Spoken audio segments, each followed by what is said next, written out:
kalau anak tiri apakah berhak mendapat warisan katanya.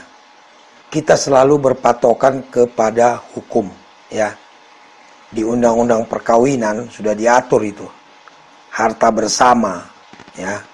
Di dalam pasal 37 undang-undang perkawinan disebutkan bahwa harta bersama, harta yang didapat selama perkawinan atau harta goni-guni itu ketika terjadi perceraian, baik cerai hidup maupun cerai mati, itu harta itu dibagi dua, ya.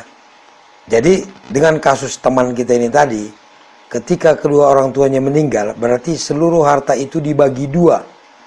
Yang satu sebagian untuk istrinya almarhum, yang satu adalah bagian ayahnya almarhum. Nah, lalu bagaimana pembagiannya? Nah, si istri, si ibu ini, harta bagian dia itu menjadi hak milik ahli warisnya. Dalam hal ini ahli warisnya siapa?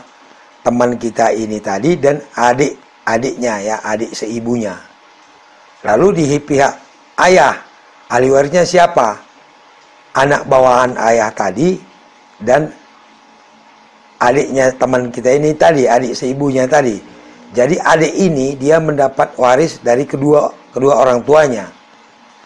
Sementara teman kita ini tadi mendapat waris dari ibunya. Lalu yang laki-laki bapak tadi warisannya jatuh kepada anaknya juga. Berarti kalau begini berarti harta bagian ibu dibagi dua, yaitu teman kita dan adiknya. Harta bagian ayahnya tadi bagi dua juga, dapat oleh anak bawaan ayah dan adiknya kawan ini tadi. Nah, jadi di pembagiannya seperti itu, gampang saja dia bagi dua dulu. Lalu masing-masing dibagikan kepada ahli warisnya. Dalam hal ini tentu adik tadi yang lahir di tengah-tengah perkawinan tadi mendapat bagian lebih banyak karena dia mendapat dari ayah dan ibunya. Lalu ada pertanyaan begini, Bang, itu sebagian harta sudah dijual oleh adik saya itu. Bagaimana, Bang, katanya? Jadi caranya adalah bagi dulu warisan itu. Kalau tidak bisa dibagi secara baik-baik melalui pengadilan, nanti di pengadilan kan ketahuan kemana-mana hartanya. Kalau memang adik itu sudah menjual sebagian, berarti akan dipotong bagian dia dari situ, ya. Nanti biar pengadilan yang menentukannya. Yang jelas kalau sudah ada yang dijualnya, dia akan dipotong bagiannya dari pembagian waris tadi, ya.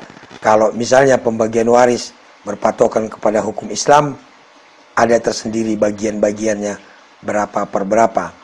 Tapi kalau kita masuk kepada hukum perdata, ya kan, berarti pembagiannya dibagi sama, dibagi rata.